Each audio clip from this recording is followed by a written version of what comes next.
Welcome everybody to episode 4 of Race Sim Central Podcast, where simmers of grizzle sit in a room of yore and talk in darkness. I'm John Denton, and today with me I have Big Simon Crofto and Tim the Governor Wheatley. How are you guys doing today?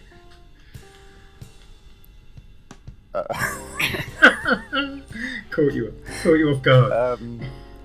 Yeah, I'm doing okay. I was in kind of a crappy mood as we got into the call, but that has instantly changed my complete persona to someone completely different now. Oh, good. And yeah, so I'm going through the classic. I've got holiday coming up, which means rather than looking forward to having time off work, I'm trying to squeeze in all the work that I would do in that time now before I leave, which I don't think is the point of holidays, but somehow seems to be how it always pans out. So yeah. I'm looking forward to some downtime, and hopefully the rain will stop and can actually just enjoy myself a bit and relax. I feel like there was a time in the past when, when you went on holiday, somebody else would cover your work for you, but instead now it seems to be like you go on holiday and your work just sits and waits for you to come back, and you've just got behind. Yeah. Absolutely. Okay, well, just as before, I've asked our pundits to arrive with a talking point of discussion within the world of sim racing. But Tim, I believe we were going to revive something from last time? Yeah, basically in the last episode we talked about kind of my wishlist simulation, and Simon had basically gone away and prepared his entire wishlist and everything like that, and we basically didn't talk about it at all. So yeah, we're going to revisit that, and Simon's going to tell us what he would want to be sim racing. What's your ultimate sim, Simon? So I have a very specific case, but I think in general, and this is where really we risk sounding like broken records, but it ties in with a number of things we talked about, is that, well, okay, it takes something we talked about and it kind of nuances it a bit. So we've talked in the past about basically pretty much every title you get your car and it's a brand new shiny car. But beyond that, it's also often kind of the epitome of the car. If you're looking at rally titles, it's always top spec world rally cars. It's maybe got some historic cars in it, but they're all top of for their day. And what I kind of really feel is missing a bit, and it's there in places in different titles to different extents, but I'm kind of interested in the grassroots, and in specifically, a very big interest and passion of mine is rallying, and sort of grassroots rallying is what I grew up on going to see. And this doesn't necessarily mean utter bangers, tootling around at no pace at all. But even a lot of the cars that I grew up watching are still there today at the kind of grassroots level. So, still the odd Mini going around, old Peugeot 205 GTIs, still Mark II Escorts, ruling the roost in certain contexts. Old Fiestas. All sorts, the whole gamut. And it's just something that I don't feel has ever really been covered. So basically, if I think about all the rally titles that I've played, a lot of them understandably put a focus on the WRC. So, the Colin McRae series, etc., Richard Burns Rally. The most difficult cars that you could imagine driving on a rally stage, yeah. Well, most challenging, They got a lot of grip, but they got a stupid amount of power, and they accelerate really fast. And very hard to drive at 10 temps. Yeah. Not so much at kind of a lower level. No. And then there's been, we talked last time about Rally Trophy, we touched on that, which was obviously historic, but kind of as I was saying at the top of this, they might be old cars, but they were basically their WRC cars of the day. And then you have things now that throw in some old cars, like your Quattros and stuff, but there's never been anything that's given you either the cars or the environment as well. And like I grew up near Croft Circuit, which is not the ideal rally venue, but I've seen plenty of rallies there over the years, and they still, as far as I'm aware, still do the odd one where it's you have configurations on the track with some hay bales and arrows marking different routes and diversions and different loops that they do. But it's basically this is permutation. rallycross, you mean? Or? No, this is rallying. Oh, okay. Rallying. So they make a stage out of bits of it. Yeah, they use bits of the circuit. They might loop it around some of actually like the pit lane and stuff. And it's it's a day event where you maybe have like 8-10 stages, and it's a reconfiguration, so it'll use bits of it or run it in reverse and stuff. And it's a very different world to WRC level competition on all fronts, both in terms of the budgets and the machinery, the environment, but also just the experience. And I just kind of love something that tapped into that. I mean, I guess for me it's quite a sort of sentimental stroke nostalgic thing, but like I say, it's still going today. You still have Clubman events all over the place, and they're not necessarily low tier in terms of the entries and stuff. You look at like Ireland, the amount of WRC cars and stuff you got running over there, it's insane. But they're running in a very different type of event, so you tend to get covered in the titles that we sort of had delivered to us. So yeah, the idea of starting out in some kind of slightly misfiring, slightly battered up old Fiesta, old Peugeot or Citroen or Fiesta, whatever. Yeah. And you're not there to win on your first go out. You're there to try and get to the end, and as we've talked about before, kind of learn the car, learn the discipline, and then who knows how the kind of actual progression might work in a title like this. The dream would maybe be some kind of sophisticated role-playing game where you attract sponsorship and you balancing your budget. Do you fix up your car, or do you save to invest in a new one, or whatever else?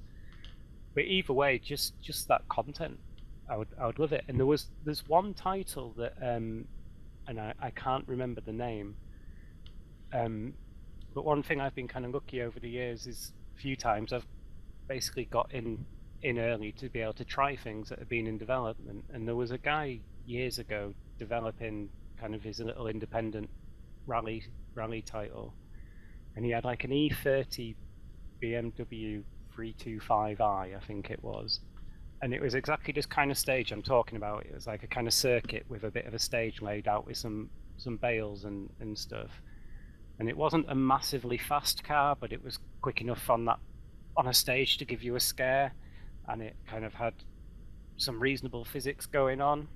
I'm guessing it never saw the light of day. I never heard any more about it. I think it kind of disappeared a bit, but it gave a taste of it, and I sort of thought, yeah, this is something that in a world of countless GT3 cars and stuff, there's something that I've not seen, and I'd love to see. And I know before I've mentioned a couple of times about like the Toka games and how they kind of have this old content and support content and new content, and maybe we can see the same in rallying. Yeah, I completely agree with that. It's definitely a missed area of content. Like if you think of any documentary of a racing driver, it doesn't even have to be rallying. It's the same with the Senna movie too. At least half of the movie is talking about before he got into F1. And if you watch anything about Colin McRae or Richard Burns or anything like that, you see all this footage of them driving around in these little, what are essentially crappy cars compared to the WRC. The stages look really exciting, and they're probably a little bit more raw and crazy than the WRC stages. But yeah, it definitely is an area that's missing, and not just in rally, in all forms of motorsport. Like we obviously started out the entire genre with a simulation called Revs, which was about a Formula 3 car. To be fair, Formula 3 is quite high up the ladder, really, isn't it? Compared to some of the stuff Simon's talking about. But it's still, it's not a target anymore for. No. It's a place people go through, and then nobody's. Yeah, I mean, there are some sims doing F3 stuff. I guess iRacing has it, because iRacing is trying to build that ladder, isn't it? Somewhat. Yeah, but that's the only place you see it is as a stepping stone or as a part of a ladder kind of, and there are obviously people that will stay in that car and will just race that car for whatever reason. The Skip Barber was obviously very popular for a really large amount of people, even when they had a license to obviously leave it behind. Still is. But yeah, it's definitely something that's missing in all aspects of sim racing. Yeah, for sure. I think not everyone wants to be driving the fastest thing as well. It's in reality, you talk about kind of the ladder and the progression and stuff. I mean, first of all, obviously, it's a pyramid, isn't it? And as you go to the top, there's less and less opportunities, both in terms of the talent, the funding, and everything else. But when it comes to sim racing, my personal interest in jumping in a modern day Formula One car is zero. It's just not what I want to do. I'd far rather drive something probably older and slower, both just because my reactions and skills aren't there, but actually that's just what I find fun. And in reality, there's all sorts of constraints on why you end up doing what you're doing, but it's not everyone is approaching motorsport in real life purely thinking about climbing up. It's a lot of people probably do stuff never thinking they'll go any further. I mean, I think as a sort of counterpoint, I do think a lot of people do sim racing to drive Formula One cars or NASCAR or Indy cars and things like that. And it's certainly been the case that iRacing had to set up a rookie series for the Formula One car because people were coming in going, I don't want to have to work my way up to a Class A license to be allowed to drive the car I've bought, sort of thing. But no, I agree that there's certainly a lot. If you race something like a Formula Ford in iRacing or Skip Barber, indeed, you still see a lot of people with very high I ratings and Class A licenses because they just enjoy the car. And I think looking at sort of Automobilista 2, cars like the BMW 2002, pretty old touring car, it's very popular, and people have got a lot of nice things to say about it because it's just a pretty nice car to drive, and it's not very fast. But I don't know, because obviously Gran Turismo touches on this sort of thing, and there's a big scene in Japan similarly for this sort of grassroots stuff, which is kind of different with the touge and the drifting and stuff like that. But basically, it's not uncommon for people to have their own car that they have tuned up a little bit, and they take it to the track at the weekend, and they compete in events. And I think the original idea behind Gran Turismo was to try to replicate that, and I think it quite quickly sort of grew above that because it's more grandiose, the tracks are much bigger, faster, and it obviously then leads you up the ladder. And a lot of people, I think, resent that they have to spend the early part of the game driving a slower, crapper car before they get to the big fast thing that they want to drive. And I think as well, I think in a lot of sort of more serious sims, people do go off and drive the fast thing before they then come back to the slower thing. And so the idea of having a sim that, are you suggesting that the sim would literally only be this? I mean, what would be the fastest car in your sim? An XR3i?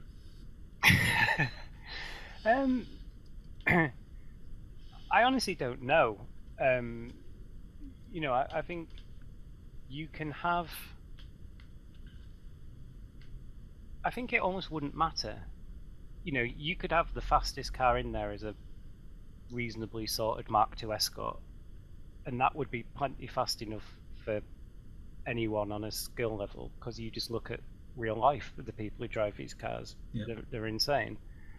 And maybe you've got some old Group A cars in it, or some sort of lower end WRC cars or something. Could be whatever, but the point is like when I'm thinking about this as my dream title or what I want to play, it's like I just love rallying and I love cars, and I'd kind of I'm not particularly looking to drive around in an old Astra running on 2 cylinders or something. But the point is that I don't need to be in the best, fastest modern car to have a great time and feel competitive and enjoy it. So, like my summer car, where you kind of walk around and you actually build your car while you're kind of urinating on yourself and and stuff like that doesn't kind of quite scratch that itch. That was Simon, I believe, on RavSim. You wrote the world exclusive on that game before it was released, right? I don't know if it's world exclusive. I spoke with the developer, and it was something that I was kind of, it's doing something different, and it's in a direction that aligns with a lot of things that I just keep saying every time we talk, basically, about a certain sort of type of,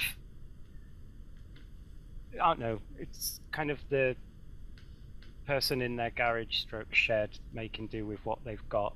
And I think in reality, the achievement in grassroots sport, part of it is actually just being able to turn up and take part. It's not always standing on the top step, setting the fastest time, etc., etc. And yeah, I think we're risking just going over stuff we've said before about the whole kind of the budget side or the mechanical side, but even putting all that to one side and just thinking purely on a kind of the machinery and the environment, I just think that I do think most people, if you give them a game and you say this is what there is, will kind of make the most of what they got. I don't think it necessarily has to have the biggest and fastest and stuff. And sure, there are people for whom that is what they want, but there's people like me who just want an old Mark II Escort, please, or an old E30 M3 or something.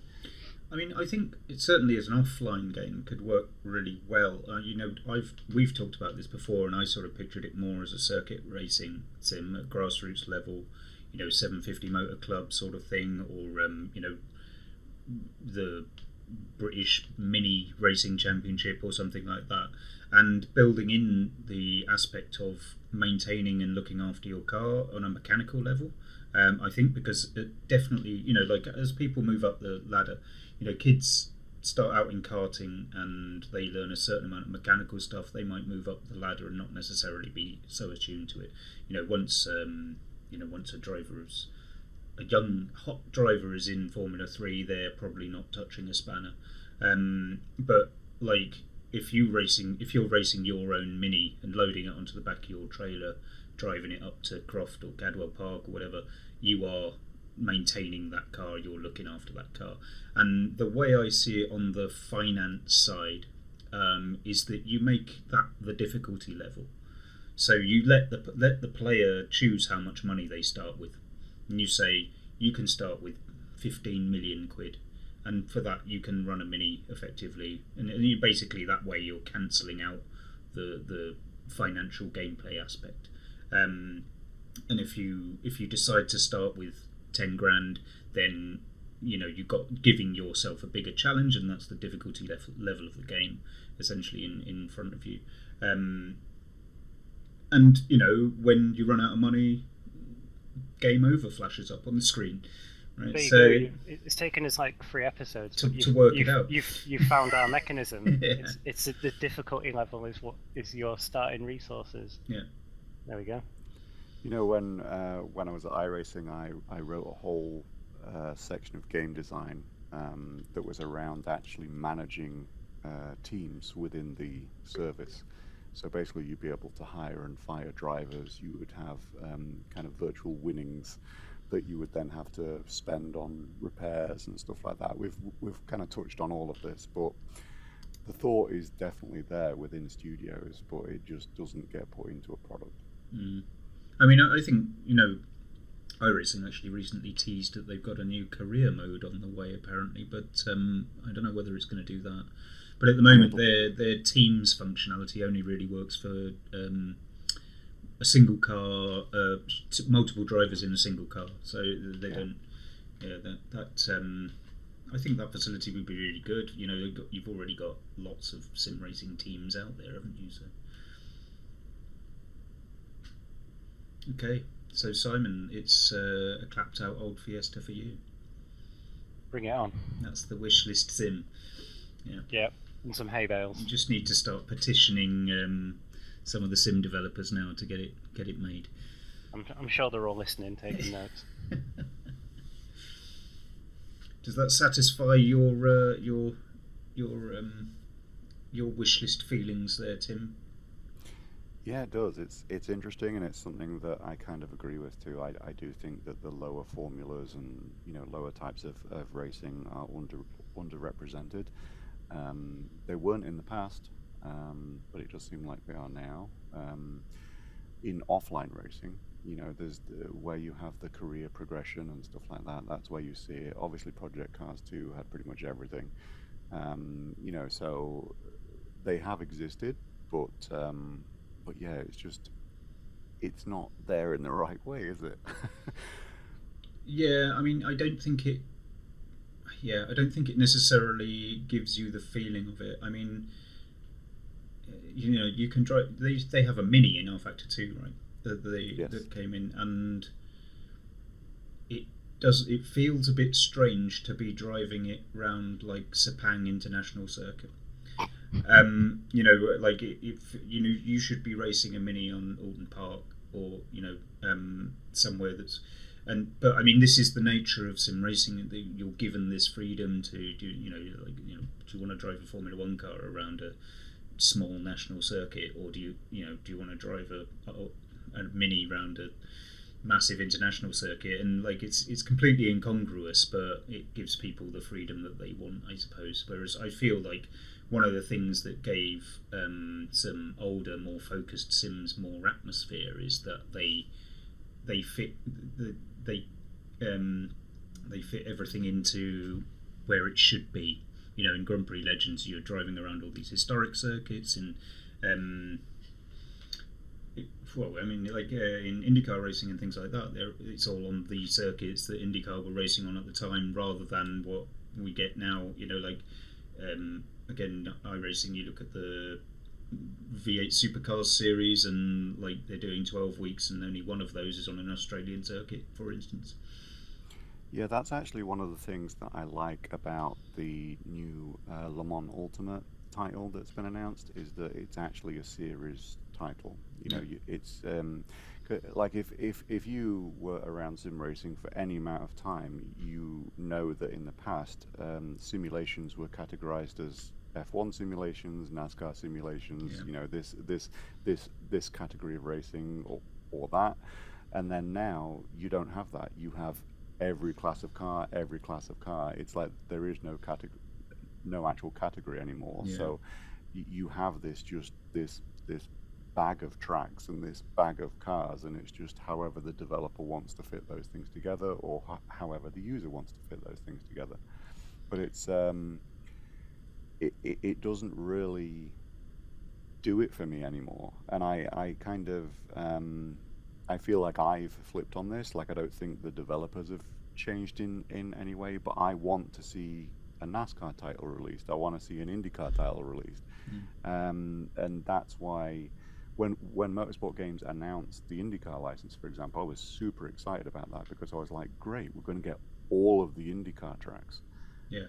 In a single title where we can drive an actual IndyCar on actual IndyCar tracks. And it just, obviously they messed that up, but but it's kind of that's what was missing, is that I wasn't able to go and do an IndyCar championship, and yeah, it's unfortunate, and yeah, I really would like to see a little bit more of that, where it's kind of focused, and we get these actual series titles released, which ACC does a good job of. Yeah, obviously that's the big one. Yeah. But of course, ACC, some of the biggest criticism leveled at Assetto Corsa Competizione is that it's just once, like it doesn't have Nürburgring, people complain about, or it doesn't have any cars other than GT3 and GT4 cars and things like that, and you're sort of like, well, but that's what it is as a product. So yeah, exactly. Like you can't just expect every sim to have every car, because Gran Turismo does. It's double-edged though, isn't it? So I mean, like, in the past, obviously, say Papyrus for a while, their focus was on the IndyCar series, and I had IndyCar 2003 basically because NASCAR 2003. Sorry, NASCAR. Sorry, and my understanding at the time was basically like this is the best sim you can get, and I played it, but I didn't really care for the content, if I'm honest, and I never really played it a huge amount, and so having a series-based sim is great if that series really floats your boat and ticks the box for you. Yeah. But if it sure. doesn't, it almost becomes an automatic no buy, as opposed to it. I can see a case both sides, and I guess the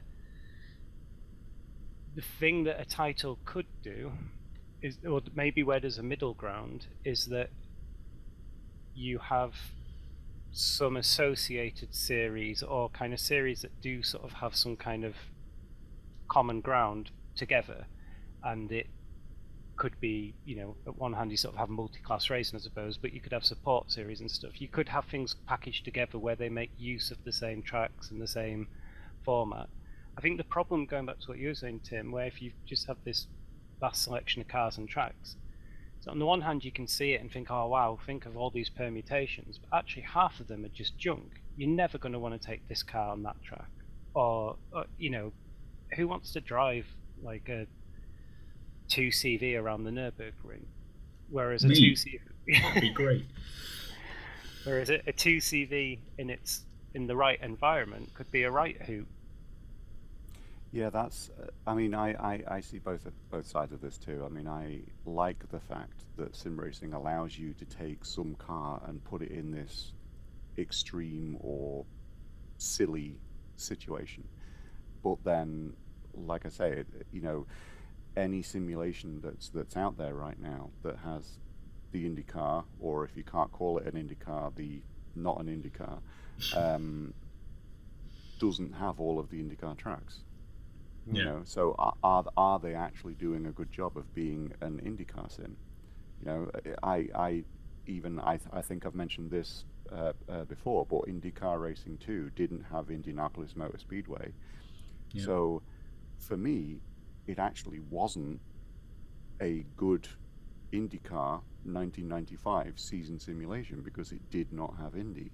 And obviously everybody brought it over from IndyCar Racing 1 and obviously used it, and then later NASCAR Racing 3, and it got gradually upgraded and mods and stuff like that. But if you just look at it as the package that it was, like for me, it still didn't have Indy.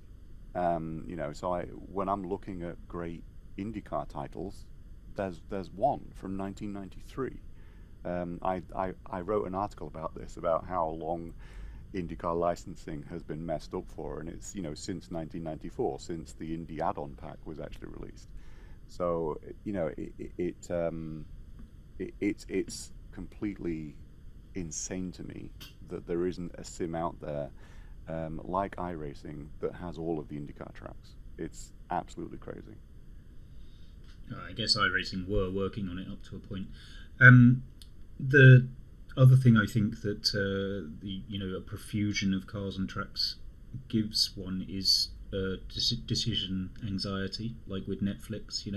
It choosing what it is you're going to drive, when you're going to drive it, and then on top of that, once you've decided, if you say you want to go online, unless everybody else has decided on that combination, then you're not going to find anybody doing it. So you go, I'm an automobilista and I want to drive the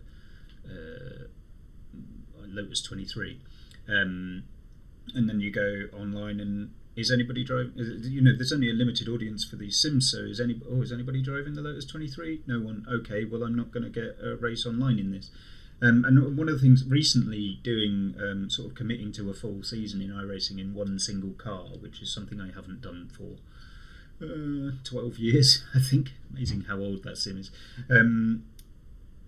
One of the things iRacing's structure gives you in that sense is it makes everybody focus on that thing. So you go, well, next week we're going to this, next week we're going to Brands Hatch, for instance, and whether you like Brands Hatch or not, you're competing in that series for the season. You can skip it if you want, but I found myself at the beginning of the season looking at the list of tracks for this season and going, well, I'll probably skip that one. I don't really like that track. And then actually finding myself going, when it came to that week, going, yeah, I'm going to do it actually, or at least I'll go and do some practice laps. And, as I've got to know the car to such a level that I'm quite enjoying driving this track.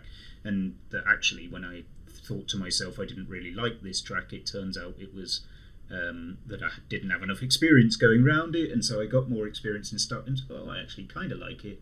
It's not my absolute favourite, but it'll do. And I'm not, but because the decision has been taken out of my hands essentially as to what track we're driving that week, I think that helps me a great deal to choose. Because I think, and I don't think I'm unique in this. I think people focus on certain tracks, and you see it in every sim. Like everybody's driving Spa, everybody's driving Nürburgring, everybody's driving Le Mans, whatever. All of the sort of the big ones, Bathurst as well, and you think, well, all these sims have got such a wide range of different circuits, and the ones you've never heard of, for instance, like, again, Automobilista has all these circuits from South America. And you go, well, I've never heard of that, so I'm not going to go and drive around it.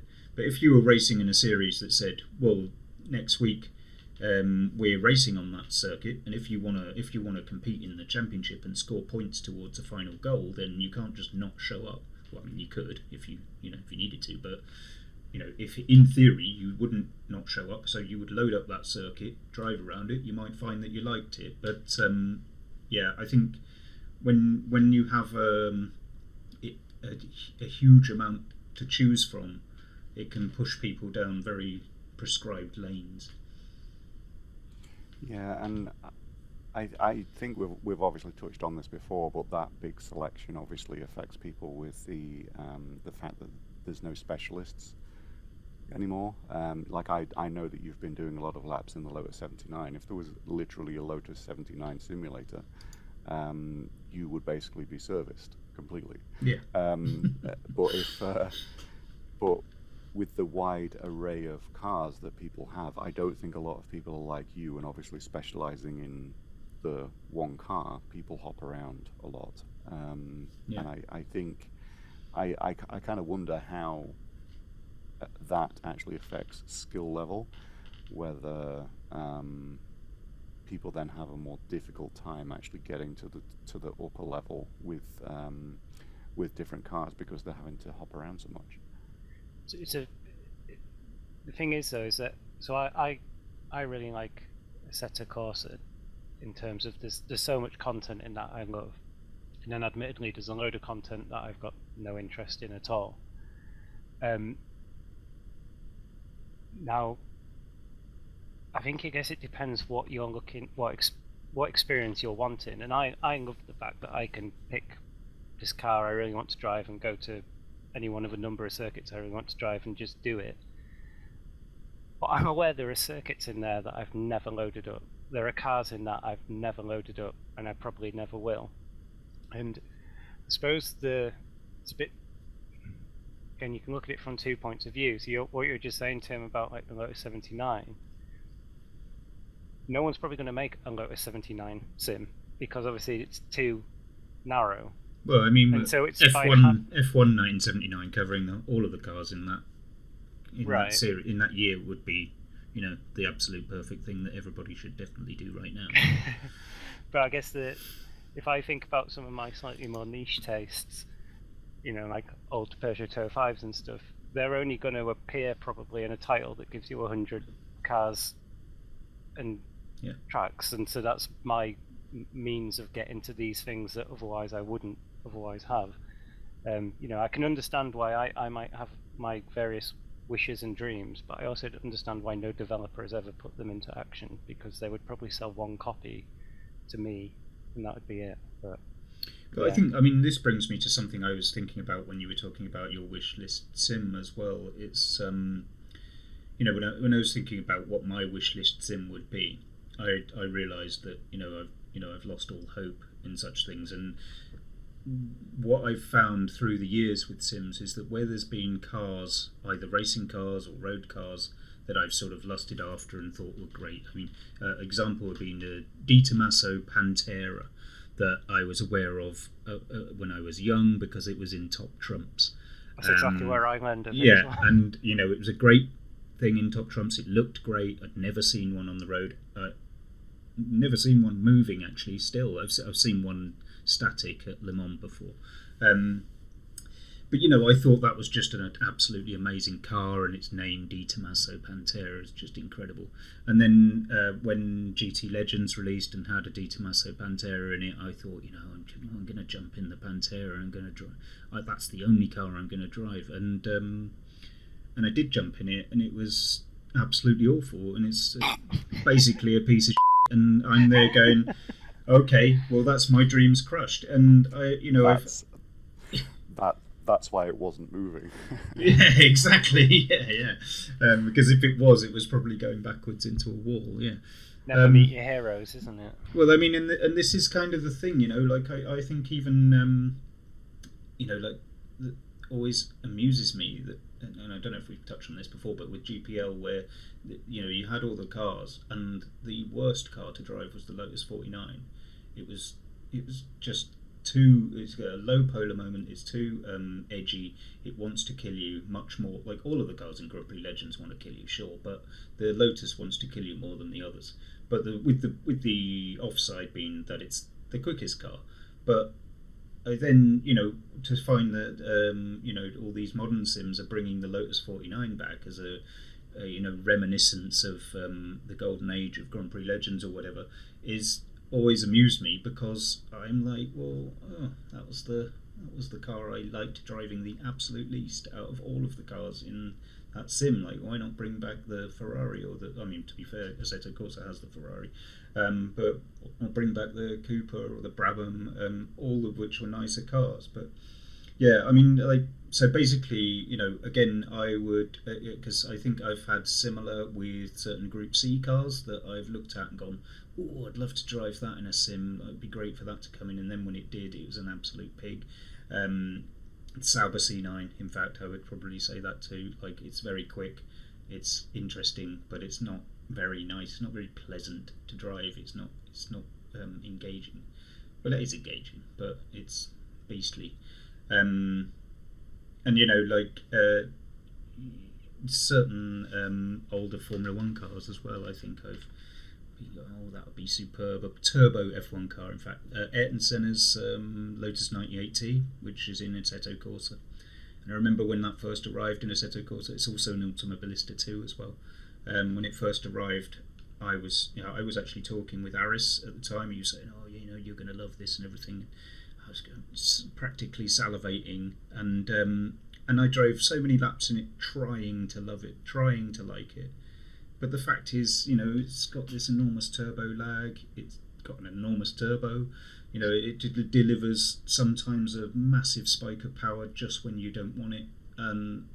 It's sort of got this strange seating position, of course, which all F1 had at the time, where the nose slopes down really fast and you're practically sitting on the front of the car, which gives you a really strange position to be in the car, and it just didn't feel nice from the point of view of when it turns and you're what would I say, the sort of pivot point of where the car moves from. So yeah, I ended up just leaving that behind and going, oh no, sorry, that was literally the car that got me into Formula One when I was a kid. And I'm there going, oh, it's got to be the best. This has to be the best car in the world, right? And then I drive it in a sim, and I'm like, yeah, well, I can't fault the realism, sadly, but it's an absolute pig to drive, and maybe that makes me respect Ayrton Senna and Johnny Dumfries a little bit more, but ultimately, I'm not going to drive it, thanks. What do you think has made you fall in love with the cars that you've fallen in love with, then? Oh, goodness. Well, Top Trumps, as detailed. And on the sim racing side, obviously right now it's the Lotus 79, but what is it about the Lotus 79, or what is it about all the cars that you've fallen in love with that are in sims that you think has worked, where the car that Aris built basically for you, didn't. I don't Or think. I don't think I've always loved the Lotus 79 per se. When what with the mod team that were called Riser, who've since made Automobilista and Automobilista 2, made the 1979 mod F1 mod for R Factor. We were working with Renato at the time and doing a lot of testing with that, and I remember doing a lot of races. And I stuck with mostly the Lotus 79 through that as well. I think I might have joined a league actually after that in running that series. But obviously through the as we were helping with the development of it, we drove all sorts of the other cars. I think I've got a certain appreciation for ground effect as a technology. I think I'm driving the Lotus 79 in iRacing now because I think it's the best car in iRacing to drive. I think it's a historic Formula 1 car, and if there were any other historic Formula 1 cars, I might be more tempted to look at that. So I don't think I necessarily have a particular love for the Lotus 79 beyond the fact that I've been driving it a lot and I've been really enjoying discovering it, working setup and working out how to really make it how it ticks and really how to really make it quick, not just from a driving side but from an engineering side. And I think there are probably other cars in iRacing that I would get that just as much pleasure from in that respect. So I don't know if it's particularly the 79. I mean, I love the Lotus 79, but I also, if you gave me a Ligier JS11, I want to say, from 1979, or a Williams FWA7 or something, that I think I'd be just as happy to drive that round and round for countless hours. But I mean, I think when I say that the cars that I've historically loved, I'd put Ferrari F40 in that bracket as well, which has appeared in Assetto Corsa. Again, that was extremely challenging to drive. Yeah. Especially the tuned one. Yeah, and it's frightening. I did like with the Lotus 98T, I put in a lot of effort. I kind of got there in that. I got to a point, but I mean, it was the sort of car where you had to, I say was, it still is, you had to understand where the limit is and not take liberties with it. It's not going to reward you if you push it beyond its limits. It will kill you. So it kind of sounds like you're not falling in love with the car, you're falling in love with the challenge, which is something that we always keep coming back to. Yeah, and I think this is one of the reasons why I wouldn't like Simon's clapped out old Fiesta sim, because one of the reasons I drive cars in sims is to drive the sort of cars I will never be able to drive in real life, and usually that means cars that are exotic and very fast, and so my youth was growing up with Formula 1 and Group C and World Sports Cars, and I think they're probably two of my favourite categories of cars that I like to drive, and whenever I drive them in sims, they're extremely challenging cars. Whereas I grew up in wet fields and airfields watching Fiestas, and I mean, I did a fair bit of that too, and Caterhams, and we occasionally went to the truck racing and things like that. But it's I think more the stuff that I was seeing on the TV that was engaging my sort of it engages me in a sim. As I say, in a sim, I've driven enough fast cars in my life. I don't want to drive cars in a sim that are slower than cars I drive in real life or have driven in real life, really. And it's about how well I can concentrate usually as well, because I think I get pretty bored if the car takes 3 months to get up the straight. And that's another reason why you wouldn't, say, run a Mini on a big international circuit and things like that. Yeah, again, it goes back to the environment as well as the machinery, though. Yeah. If you're darting between sort of twists on a stage, that's very different to heading onto the back straight on an F1 circuit or something. Do you remember the Tanner stage in Richard Burns Rally in Japan? Is that the incredibly twisty one? Yeah. See, I think that stage is too tight for WRC cars, and I'd much rather drive clapped out old Fiesta on that one. Actually, there you go. I'll take your Fiesta around Tanner. I'm winning you around here. Yeah.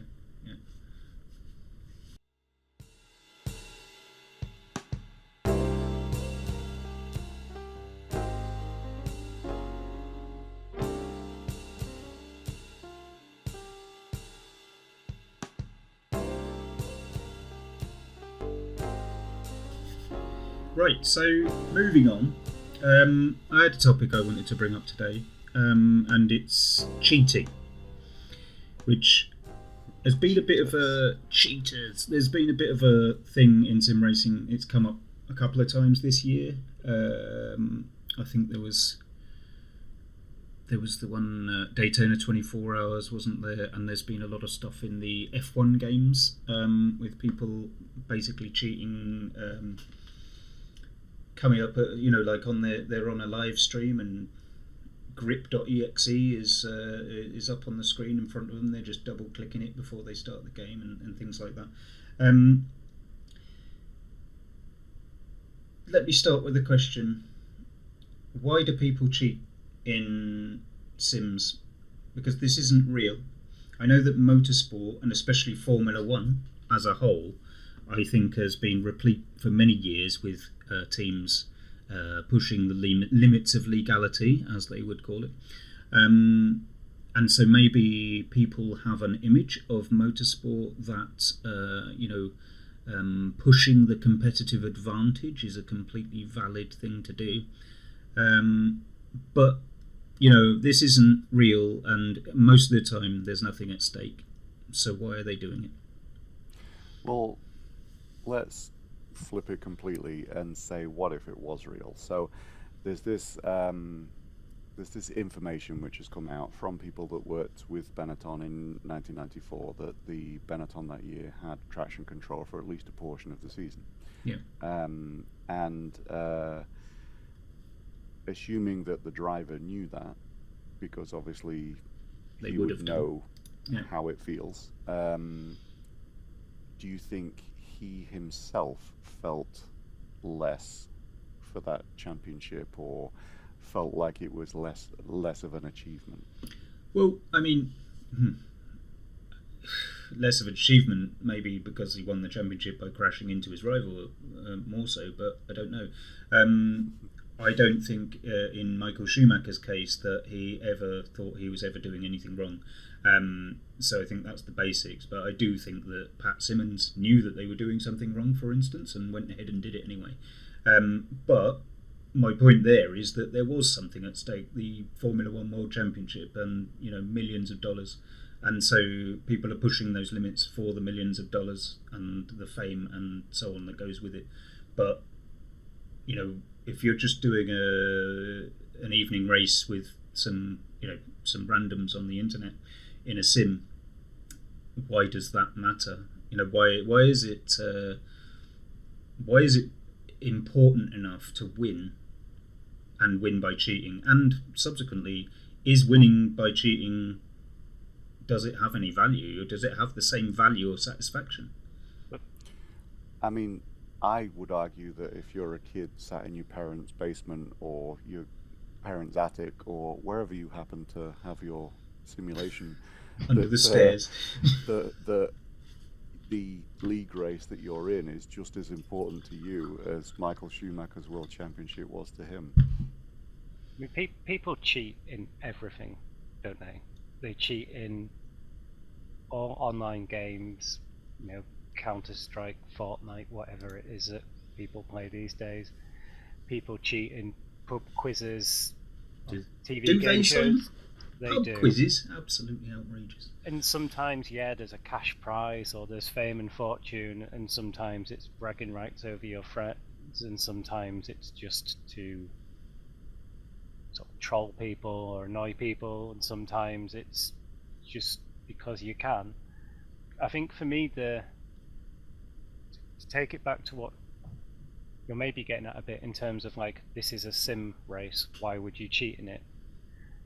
I think where I kind of struggle to get my head around this a bit, and it depends on maybe this is where the conversation is going to sort of expand on a bit, but it depends on how you're cheating.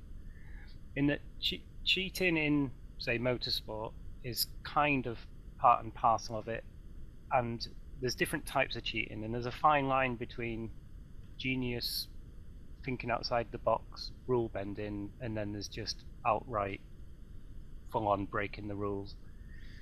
And when it comes to, say, sim racing, there's different categories, and where I struggle to get my head around a bit, or why anyone does it, is basically anything that diminishes the sim part of it, in terms of is diminishing the simulation of reality. It's like, well, why would you bother even? Why aren't you off doing something else, basically? Yeah. Because you're not. It's one thing if you're talking about, say, track limits, in the sense that it occurs in real life. You know, you're pushing your luck maybe, and maybe there's a gentleman's agreement or something, and you're kind of taking the mick with it a bit.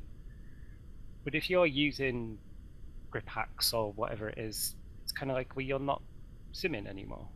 You're not recreating the real experience. What is the point in what is the point in it? And if the only point was to win at it, again, why aren't you doing something else? Why aren't you playing Mario Kart? Yeah, I mean, I definitely see a difference in levels of what could be called cheating. I mean, even in driver standards and things like that, you could quite easily say that defensive driving, where you're moving to block someone, there was a rule in IndyCar that they've now thankfully dropped, that you couldn't block the inside of a turn and things like that. You basically just had to let someone pass you for a few seasons, and you can argue that certain driving standards recently in F1, where basically people have been pushed off the track and things like that, are now bad. But a few years ago they weren't. You could push someone off the track without any kind of issue whatsoever. And it's always a moving target. Yeah, so that's one thing. But then there's the issue of things that are exploits versus what is actually, you making a change to the simulation. So are you basically running two tires on the grass at Spa in iRacing to cool the tires down, versus are you running some program that alters the physics in memory to give yourself more power, or whatever that tool actually changes for you? For me, those are two different things. I think if it's an exploit and the rules of the race that you're running in hasn't specifically outlawed using that exploit, then you're not cheating. And then obviously if you are modifying the software in some way, creating your own exploit, I guess, then I consider that to be cheating. Which, of course, is something the devs have to constantly combat. I read the other day that the PUBG developer says that it bans up to 100,000 accounts per week, and it's deploying AI to hunt down the cheats. So, I think if iRacing banned 100,000 people a week, they wouldn't have many people left after very long. But I agree that there are different levels of it. So, well, with that in mind, I've actually put together something of a quiz for us. So this is called the cheating scale, and I'm going to give both of you an example, some of which will come from all of the things you just mentioned, Tim. Some are exploits of parts of the game, some are things that are actually in the game that maybe are against the spirit of simulation. And some are outright, as you say, manipulating the software itself to try and cheat it, as you were. So I would like you. I'll read out each thing, and I would like you guys to come up with a rating out of 10. 10 being absolute cheating, and 0 being no, it's fine. So first one. Using grip hacks in externally that give your car more grip, or for instance, maybe an external program that somehow manipulates the tyre data in a sim to cool your tyres when they might be overheating and things like that? 10. 10, unless the simulation sucks and you're correcting it for them. Right, okay. I mean, I'm presuming in all of these situations you're in a competitive environment with other people. I think, ultimately, if you're doing this and you're just racing against AI, then it doesn't really matter to anybody but yourself. So in all of these are in the context of racing against other people who conceivably aren't using these things. Okay, so I'll say 10. Yeah, 10. Well, that's all three of us have got a 10 for that. I think that might be the only one. What about using techniques to spoof the axis on controllers to trick the sim? So, for instance, you spoof the maximum that your brake pedal can go up to say 80%, so that you don't ever lock up. So that when you hit the brake to 100%, the sim only reads 80%. Another example of that would be some of the manipulation people currently do in iRacing that manipulates the clutch axis and uses a second clutch so that you can get a much faster getaway by basically spoofing the axis to the correct bite point. So I think these sound like those two things you've given sound like two slightly different cases. So the one with the brakes, you describe it as spoofing the axis because you're manipulating the calibration of that axis. But in real life, there are things you can do to the setup of a car. A physical stopper. In the sim, there are as well. You can change the brake master cylinder in some cars. I think it. But I mean, in driving a car in real life, there are things you can do, such as not push the brake as hard. Yeah. I think it's a bit like Tim's previous answer is not so much whether you're correct in the sim, but it depends if you're doing something I think that goes completely outside of what you could do in reality, then yeah, it's cheating. If it's effectively working around the limitations of your hardware and setup or the implementation in the title, I don't think it's necessarily dreadful. If you're racing in the Caterham Super 7 series in the UK, right, you can't change your brake master cylinder. It's spec as provided by the manufacturer. So in that instance, you can't do that in real life, can you? Okay, so then yeah, that's in that example, it's. And then in iRacing, if you're racing the Toyota GR86 Championship, you can't change the brake master cylinder. If the sim lets you do it, the Formula 3, the Dallara Formula 3 car, you can change the brake master cylinder, you can change the brake pads, you can do things to change the way the braking works on the car or reacts on the car to maybe help yourself to not lock up. I think where it maybe make the distinction though is that a real brake on a real Caterham is probably a lot different to the brake pedal a lot of people are being, or trigger on a controller or whatever people are being able to use at home. Well, they should invest £2,000 in who's in pedals, shouldn't they? Yeah, I see this as a. I think it would. My answer is it depends, and it depends, I think, on the user and the situation. Yeah, but you need to give. I need a number. I need a number. Yeah, I'm going to say 5. 5. I'll say 6. 6. Okay, good. Right, the next one is about a piece of hardware. Now, lots of hardware has external configuration, direct drive wheels and so on, that you can allow you to manipulate the feeling of the steering and so on through various sliders that are outside of the sim. Recently, Moser released a shifter that has the capability to automatically blip the throttle on downshifts for you, completely externally to the sim. Obviously, we'd turn that off, right? I use auto blip a lot because I have no coordination whatsoever with my feet. But I use it in the simulation. The driver aid, essentially. Yeah, we'll come to that in a bit. Yeah, it's a little bit weird to think that a developer could develop something in a way that wouldn't support that, and then it could be done anyway. I think there are some sims that don't have auto blippers available, or it varies. I know that in iRacing the driver aids go on a sliding scale, so the higher class championships have less driver aids available. Yeah. I don't know whether it fits with auto blip, and most of the top end cars are all paddle shift anyway. So Yeah, I kind of I just obviously lift when I'm shifting, and just don't get the revs. But yeah, when it's available as an option, I generally turn that on. So you're a cheat, and Simon. I think, except in the case where the hardware is facilitating a feature of the real car that isn't implemented within the sim. Which is what it's doing. This is... Well, no, well... Well, I mean, it's going completely outside of the sim, right? So if you, for instance, had a series in the sim that explicitly banned auto blip, by the hardware doing it on its own, or the software driver anyway doing it on its own, then it is manipulating the sim externally to do that throttle blip.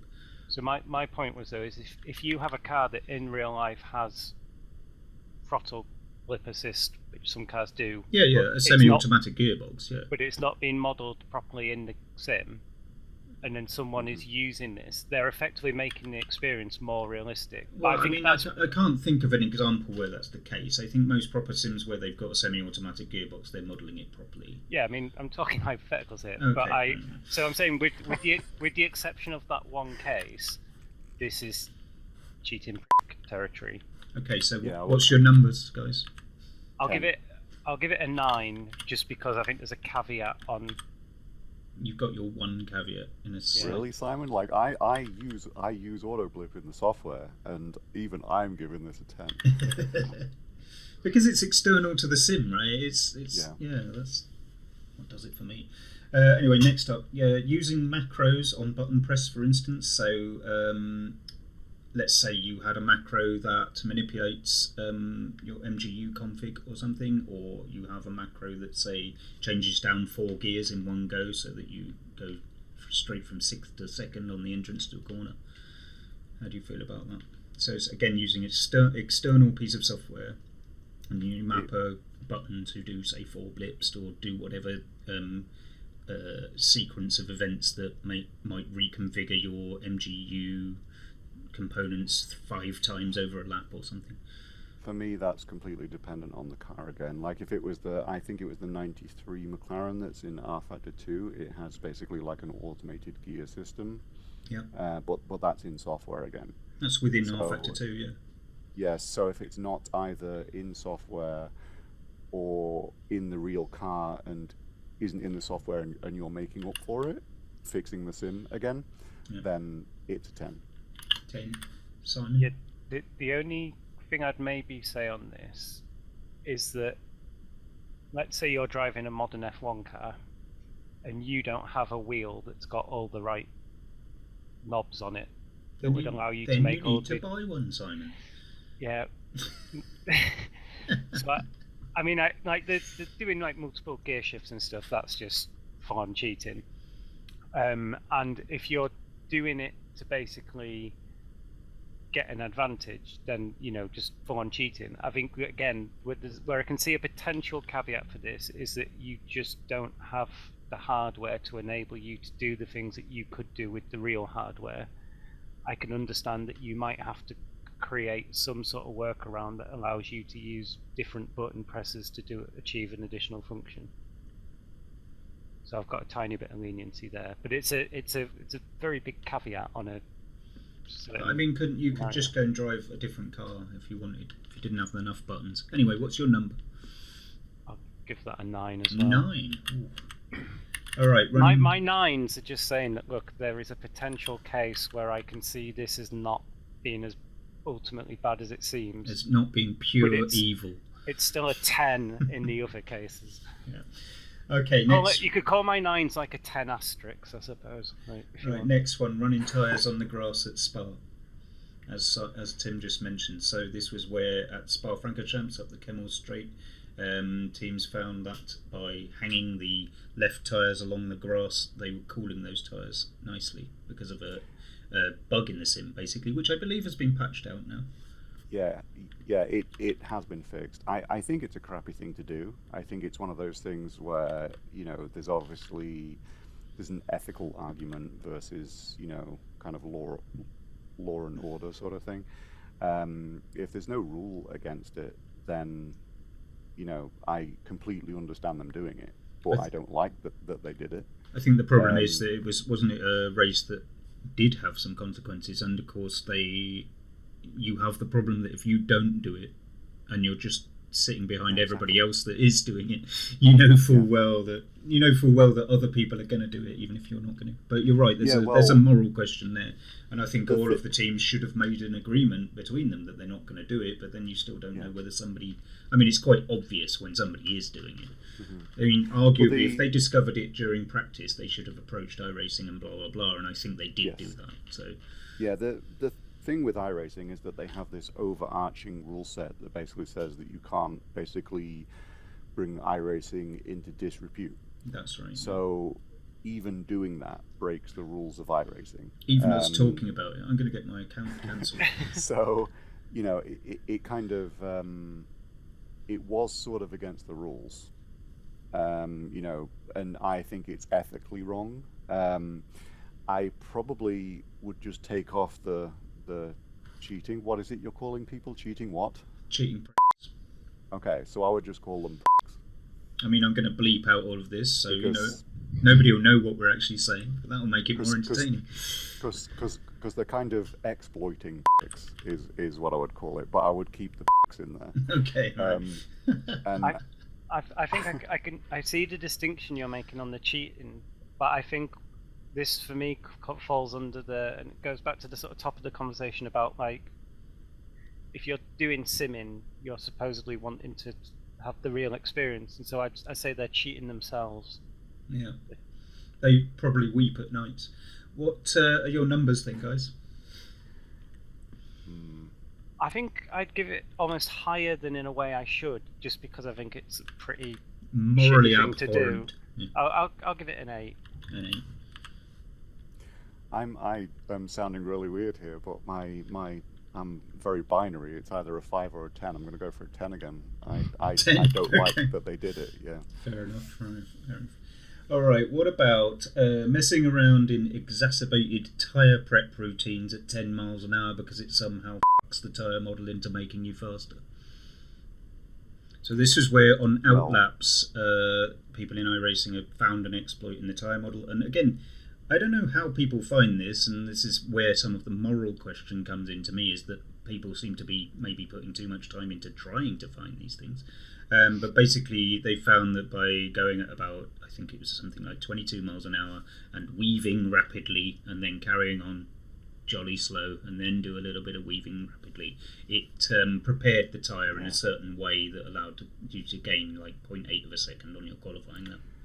Well, my thoughts on this one, it's exactly the same as F1 in real life, is that the warm-up lap, the out lap, whatever you want to call it, for any kind of qualifying session, should be a percentage of an expected lap time. So basically, if you have a 1 minute 30 lap time, the out lap should be maybe 10 seconds, 50 at the most. 15 seconds slower than that, yeah. To make people get around, to stop the ridiculous queuing that's in Formula One sessions and stuff like that. Yeah. I think that should be a universal thing. I think what's kind of interesting in this case is that, so if you think about in real life, and and why people are doing this in the title, not putting the exploit to one side for a second, you're going out there and you've got a short amount of time to basically try and generate whatever temperature you can in the tires. And in real life, you still hear quite a bit of debate about how effective weaving and stuff on the warm-up lap actually is at generating heat. And you'll see some people just don't bother doing it while others are doing it frantically and stuff. I think the problem I have here is that on the one hand, it's doing something that's clearly exploiting a kind of bug or flaw in the software. But it's actually quite hard to sort of say, well, what should people be doing otherwise? How would you go about doing a warm-up lap that's not doing this? Yeah. Well, I mean, I agree with Tim that there should be a sort of minimum speed anyway. But there is and I don't begrudge people necessarily doing this or having this. I find it bizarre that how they worked it out. You know, like I don't know how anybody actually found this without somehow, you know, quite consciously looking for it. But the fact that they did find it and then are doing it, you know, I can't begrudge them of that. And it is just, you know, like, you know, it's a bug to some extent, but, you know, real tyres are pretty weird, and sometimes you see, for instance, in real life, people doing pretty bizarre things based on what they have discovered is the best way to prepare a tyre or whatever for a qualifying lap. But I do agree with Tim that, well, no, I think that it is ridiculous, you know, and to watch, and I think the people doing it agreed that it's ridiculous, you know, then spending 5 minutes doing a out lap and weaving around stupidly at 10 miles an hour. Like, it certainly, if there was any broadcasts or anything, it would look particularly ridiculous. And, you know, there is a quick way, of course, as Tim says, to fix this, which is to set a minimum lap time for your out lap or something like that. I think back to, like, when, I mean, this is quite a while ago now, but remember in the Renault days, Alonso used to do his incredible kind of warm-up routines on the tyres where he'd, like, enforce this extreme understeer and stuff. Which was specific to the groove tyres, wasn't it? You can imagine if he didn't do that, and we were, like, here today, and someone was doing that on a warm-up lap in sim racing, you'd be like, oh, look, they're exploiting some weird bug. Or, and it's like, well, I think that's where I say it's a bit hard to say, you know, you shouldn't be doing that because you should be doing this, when actually it's a bit of a like blackout in real life anyway. But yeah, like obviously people shouldn't be taking 10 minutes to do a warm-up lap. Numbers? 5. Still a 5, right? I'm actually gonna say 0 on this one because I feel like tyre witchcraft is a part of the thing. Sport. If they want to fix it, they should just. They have fixed it now, I believe. Make rules, yeah. No, I mean just in general, stopping people doing silliness. Yeah. Yep. All right, next one should be quick, I hope. Using the apron for almost an entire qualifying lap on the Daytona 24 Hours. That's very much against the spirit of things. Yeah. The spirit again. It's not the racing surface. I think. I think it should be on the stewards. Morally, yeah. But it is an exploit again that it was allowed and stuff like that. So I think I would definitely give this a 10, both morally and otherwise. But yeah, I think it also makes them a too. But yeah, I don't think that this is something that they even should have thought of doing. You know, it's bad. For me, I just sort of think, you know, obviously we sit here and have conversations about pretending to drive cars and stuff. It's obviously, as a hobby, something we take quite seriously, or have a lot of passion for. And I completely understand that some people from the outside might look in and be like, God, you're a sad basically, and I don't care. But to think that you sit there in your get-up with your hardware and stuff and then sit there doing something as ridiculous as this, to me, just like what's the point? Like, I just don't get the motivation to do it other than just housery and kind of win at all costs and stuff. And so it's because I saw the clip that I think you're probably alluding to, and I don't know, I just thought, like, you dick. That was my response to it, really. What's your number, Simon? I'll give it a 10 just because it annoyed me. 10's all round. Actually, I gave it a 9. Right, this one's, I think, should be quick as well. Reversing the axis of your throttle pedal when racing the Indy 500 so that you don't have to hold the throttle down. 10. 10. Yeah, that one's quick. Good. Using auto clutch in a car that has a physical clutch. If you haven't got a clutch pedal, I'll let you off, but otherwise... What 10. If you've got a clutch button? 10, that's a bit harsh. Even I'm an auto clutch. I'm a clutch purist, but I wouldn't give it a 10. I don't think.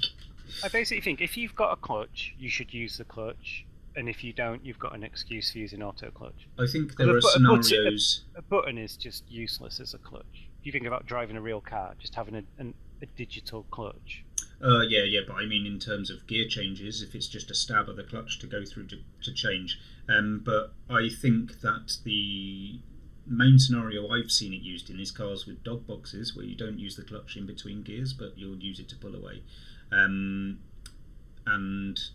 it's primarily possibly that they found that it's quicker to use auto clutch. Or what I've found, for instance, in the Lotus 79 is that you will, because you don't use the clutch in between gears, you can destabilize the car a little bit more unless you've matched the revs nicely. But if you use auto clutch, that it smooths out the gear change process, even if you're manually using a shifter or whatnot. And so people are choosing to cheat. They're choosing competition, and they're choosing their competitiveness and speed over and above realism in the instance of driving the car. And this involves people with a shifter and a clutch pedal, I think. I think if you haven't got the hardware, then sure. For me, I'm of kind of a different opinion in that I think that if you are doing it for performance, for speed, then yeah, that would be cheating. But if you're doing it because you lack coordination, or you have one leg, or whatever, like it doesn't particularly matter if you have a clutch pedal if you don't have a foot to push it with. I think driver aids have a space for accessibility for people that even I think just aren't a lot of coordinated. A lot of modern wheels have clutch paddles as well, don't they? Analog paddles behind the wheel as well. What if you only have one finger too? You only use one at a time. I mean, it gets difficult, doesn't it? I saw somebody in the Lotus 79 Championship actually at the Nordschleife, who I believe was disabled and driving with hand controls on the wheel. And they were very competitive. It was quite impressive actually. But anyway, I quite agree that if you have a need or a requirement, and that doesn't have to be being disabled or whatever, it could be just that you can't afford the equipment. But in the instance where I'm seeing people utilising it because it is quicker, and yet they like do have the equipment, then 10. So Simon's a 10, Tim. See, I would say 10 for that reason. Yeah, well, that's the reason we're going with. So I'm a 10 and a 0 simultaneously. Yeah. I mean, I've gone lower than you guys. I can't believe I've gone lower than you guys on that one. Using an Xbox controller. Now, this is an interesting one, I thought, because we were briefly talking about this earlier. I don't think this helps. I think it's probably much harder to drive a higher fidelity sim with an Xbox controller. But I have spoken to people who think that it's cheating. Thoughts? I think if you can drive a sim with an Xbox controller without a load of like filters and help doing the stuff for you, then I almost think fair play to you, because the idea of doing it for me is just horrendous. Crazy to me. Yeah. I mean, ultimately, again, if someone's sat there with a rig set up and stuff, and they're using a controller because somehow it allows them to cheat or be quicker because they can turn faster or something on they're using it to warm tires up by switching the lock instantaneously or something like that, then it's cheating. But otherwise, I just think, well, people use what they've got and it's fine. I must admit, I don't know enough about the subject of whether you can use external software to macro things like the throttle pedal or whatever to make it smoothing out the process or anything like that. But only as much as you can with the steering wheel and pedals. Yeah, really. Exactly, because they're just controllers, aren't they? I mean, I don't really have any issue with this at all. It's I like, for me it would be more difficult, but for someone who has only ever used a controller, they might find it easier than a steering wheel and pedals. I've had situations in the past where I actually unlocked a friend's licenses for him on, I think it was GT3 or something because he couldn't do it because he kept using the digital buttons rather than the analog stick for throttle, and obviously he was, losing control. But I think it's probably just a case of a different controller. I don't consider it to be cheating. Goes against the spirit of simulation, though, doesn't it? I mean, it does, but then, if you're not, you could draw that line any way you want. So if you are not getting physically hurt every time you crash, you could say the same thing. Sitting in an office chair looking at a flat screen on your desk isn't exactly in the full spirit immersion. of Yeah. Right, so what are your numbers on this one? I'll give Zero. it a 0, I think. Zeros all round. Right. Using non-simulation hacks that are not apt for the real car. So I've got a few of these, and we're going to quick fire round. This is brake balance adjustment in cars that don't have it. 10. Yeah, 10. I think if a car doesn't have anything, I think you should adapt to the car. Yeah. Fine. Crikey, you guys are much harsher than I am. Using ABS in cars that don't have it. 10. Well, unless you're on a control... as a driver aid, I think it's fine, but if you're not meant to be using an aid in a race or something and you're using it kind of via external things, then that's a bit different. Well, I mean, I think in most sims you can set on online races, whether these things are allowed or not, right? The driver aids. So as long as it's in line with that, I think it's kind of up to the user. It's not a 10 then. No. Yeah, I kind of agree. I think if it's not for accessibility, or because you just suck at sim racing, I guess, then I'm not sure that just being bad is a good enough reason, frankly, but yeah. Well, I think if you want to have fun and spinning out constantly isn't fun, then you should be allowed to have fun. Drive a slower car. I don't think you should be allowed to have fun, Tim. This is simulation. I would say that one of the problems I have with this is that the process is about learning, to me, anyway. And if you enable these, I wouldn't call them cheats, really. If you enable these things, then you don't learn and you won't improve. And so, anyway, I've given it a 5. Yeah, I would go 5. I'm kind of in the middle. I think there is space for them for fun or for accessibility. If this is someone with the right equipment and the sim handles things appropriately, then I'll call it a 10. It's just Okay. It's not in the spirit of simulation. This is the quick fire round, remember? So the next one, using traction control in cars that don't have it, is practically the same sort of angle. So what are our numbers on that? 10. 5, kind of exactly the same 5 and answer. 10 once again. Using other driver lines, the other driver aids such as the driving line or automatic gears. I think automatic gears I'm okay with for accessibility, etc. Same as everything else. Let's assume you have no accessibility need, but you are using auto gears just because you can't be bothered to change gear. Yeah, that's a 10. But I think I think maybe the a driver 6, line. I can't think of any reason why, unless someone has like severe memory problems where they can't remember that. I've never understood the driver line, to be honest, myself. Yeah. I understand like learning a track in a practice session, maybe kind of having it on there like, oh, this is where I should be braking kind of thing or whatever. Like I understand it as a training tool, but I don't understand it people that have it on all the time forever. It doesn't make any sense to me. I think one of the things that baffles me with this sort of thing is, I mean, I've never used the driving line because as far as I'm concerned I can learn the circuit without needing that, but the thing I don't understand is that I consider going online against other real people as a step that requires me to have a certain amount of ability to maintain my dignity, and therefore I'm not going to jump into an online session with other people if I don't know the circuit.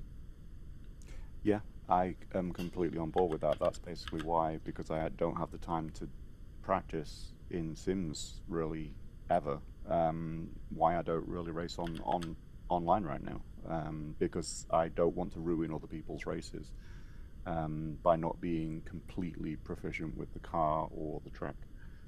Yeah. But I mean, like, I think, certainly learning the track and getting to know the car to a reasonable level before you go online would be the norm. But I've been in online servers where I've seen people complaining that driving line isn't allowed, for instance, as one of the what's set up on the server. And, people are like, well, learn the track before you jump in. And, people are, I guess, a lot of people, there are some people, anyway, that just jumping in is the way for them. Yeah, I think like this will be my first 7.5 is auto gears for like 7.5, but the driving line, I think I kind of agree. Just learn the track. That's a 10. Right. Auto drive an auto car, so 10, and if I want to drive on a rainbow, I'll go on Mario Kart, so 10 for that. Driving line stuff's disgusting. To be fair, it was Marcus Armstrong's podcast, actually. They were talking about track limits, and they said, well, track limits isn't a problem at Rainbow Road, is it? Because you just go flying off into the unending space-time continuum. Yeah. So, Tim, that was a 7.5 for auto gears. Yeah, you asked auto gears at the same time. And driving line was a 10. And Simon, did you have 2 10s there? Yeah. Okay. Unless it's an auto car. Right, again, we're going to assume that the person has the hardware and no accessibility problems. Using paddle shift in a historic car that doesn't have paddle shifters, and flat shifting as a result, which is entirely based on performance. In this scenario, you have your gear stick and your clutch set up as part of your rig, but you have tested it and you are quite clearly a few tenths a lap faster if you use paddles and keep your foot flat to the throttle on upshifts. Opinions, numbers? 10. That's a 10 for Simon. Tim? Yeah, I am of the same opinion. If you're doing it for speed, it's a 10. If you're just doing it because you like the way that the paddles feel in your hand, then yeah, it wouldn't be. But well, then drive a car that has paddles then. There's lots of them about. Honestly. You know what I mean. These people, it's unacceptable.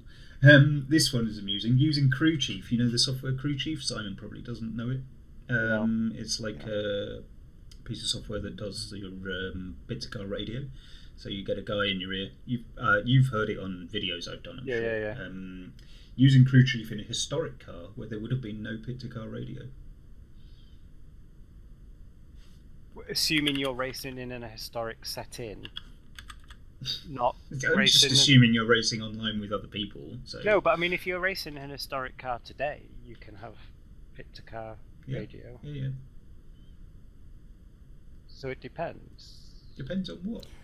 Like, are you recreating the historic season so you wouldn't have had that technology then? Or are you saying you're racing a historic car today I think if you're recreating I can't imagine a scenario where you can recreate a historic season and get tacit agreement from 20 other people online that they're all going to do that and dress in tweed jackets and stuff. So no, I don't think you're going to be doing that. And on the most part, you're probably going to be driving on modern circuits and stuff. So it's more an apt simulation of running historic races in the modern era. I think for me, this depends on how well the sim gives you all the information you would have had in the real car. Well, I mean, this is an external piece of software. Yeah, I know, but what I mean is, if you don't have properly working gauges and stuff in the car, so you can't see for yourself what's happening, yep, you're at a disadvantage to where you drive in the real car where you'd get that information. So basically, you might be using some external thing via a crew person in your ear, but they might be telling you things that you haven't got because of effectively a deficiency in the software. Yep. And I agree here, because you can configure this software quite in a quite defined way. And for instance, if you have him telling you that the temperature's dropped at the track temperature has dropped at the circuit, or giving you your split times on a lap, then those are things that you'll be able to do. But if he or she, the person on the software, is giving you data that would have to come from telemetry sensors on the car that obviously that car wouldn't have, then it's more far-fetched. Yeah, there is a parallel here that I don't use any of the stuff on Grand Prix Legends that tells you the telemetry that you couldn't get from the actual dials. I specifically turn that off. I only do that for myself, but if we were online, I don't know whether it would actually make that much difference, being able to see the extra information or even having the extra information. I probably would be kind of in the middle with this, like a 5 or so, even though I specifically, like for myself, I would disable certain things to be realistic, even though I'm, with iRacing, I'm driving a Lotus 79 on a modern track or whatever. I would want to still play the role, I think. I've only given it a 2 because I don't give a shit. I think people can do what they like with this stuff. But I mean, like you, I've configured it where I'm using it in the Lotus 79. I've configured it so that it's only really giving me information that I would be able to get. You're probably right. Like I am probably being a little bit harsh there with a 5. Let's say 2.5. 2.5. Okay. Yeah, I'm not going to go 2 just to be different. Yeah. Simon? Yeah, I don't feel too strongly on this one. I'll give it a 3. 3, okay. Okay, just a couple more left now, guys. There's another one that should be easy. Using on-screen displays for your split times, track layouts, Starship Enterprise, tyre or brake temperatures. I think if it's a radio replacement, if there's no actual crew chief modeled in the software, but there actually was one in the period of car, then it makes sense to display it on the screen. Otherwise, it's very similar to the previous answer, really. I'm kind of 2, 3. One of the things I feel about this is that I don't think it helps that much. I think people think it helps, but it's actually just a distraction most of the time, and it distracts from your concentration. Personally, I have nothing on screen because I replicate. I'm in VR and I replicate how it was when I've raced in real life, which is I don't have any head-up displays on my bloody helmet visor. But one of the things I was thinking about in relation to this was that Assetto Corsa Competizione only gives you a readout of tyre and brake temperatures, and I found when practicing and learning that I came to rely on that data too much to see, it's going to be a lap, maybe 2 laps before everything's fully up to temperature. And I think if I didn't have that available or switched it off, that it would have maybe taken a bit longer, but I would have gained an appreciation of understanding that that the car was up to temperature by feel more than by looking at the thing. Yeah.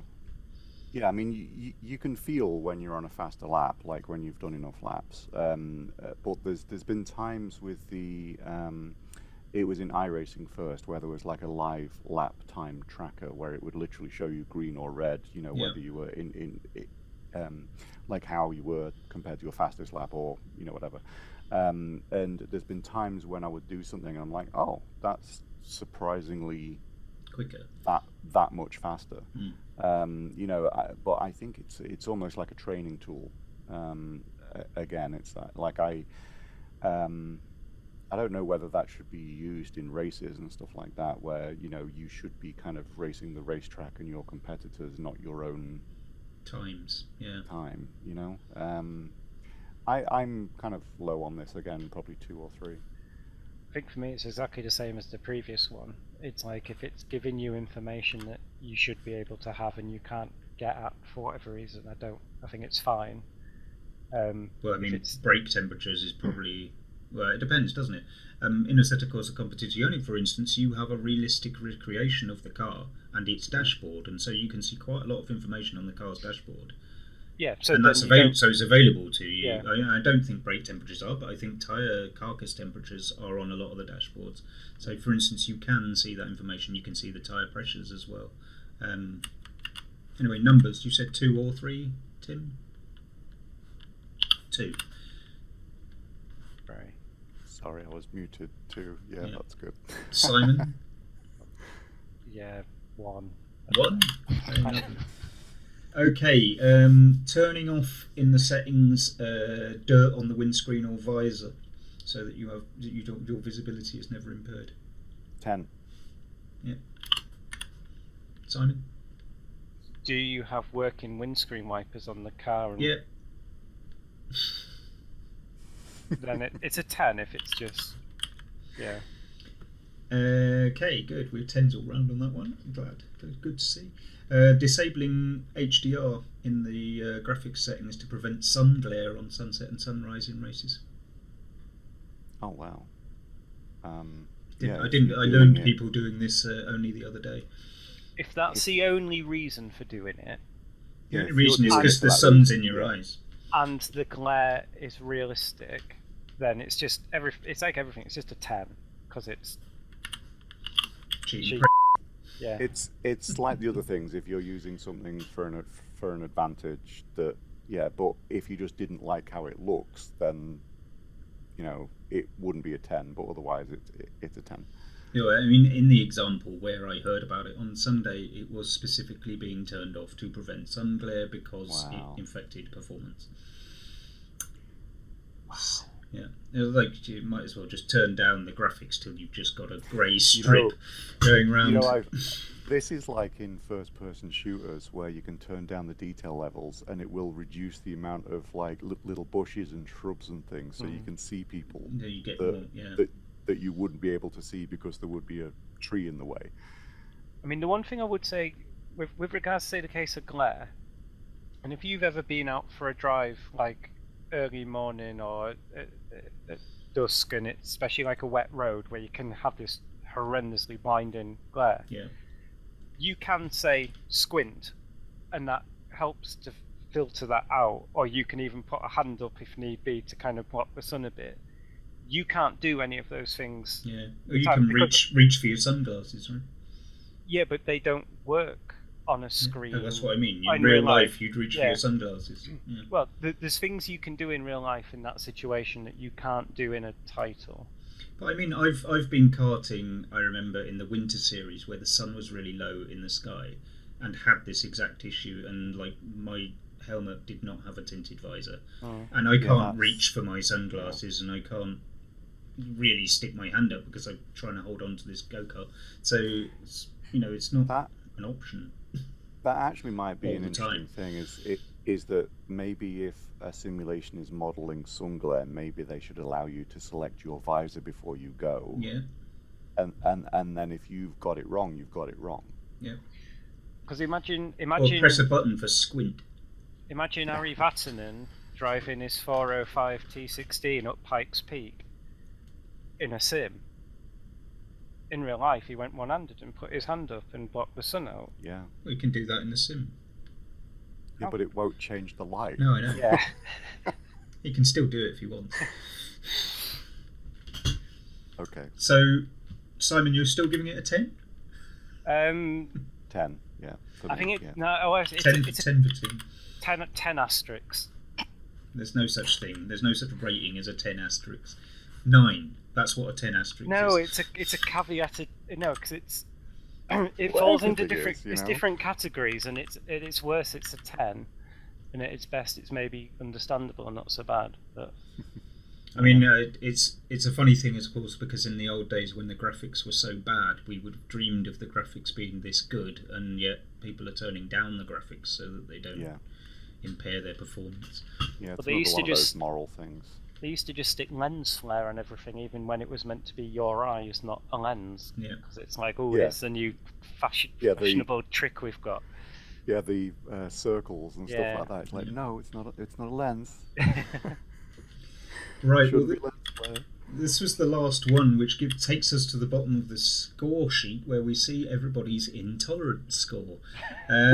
And I'm very much surprised to find myself coming in third place, given that I expected that I would be in first place here with 126 points. In second place, Tim, you're sliding in with 147.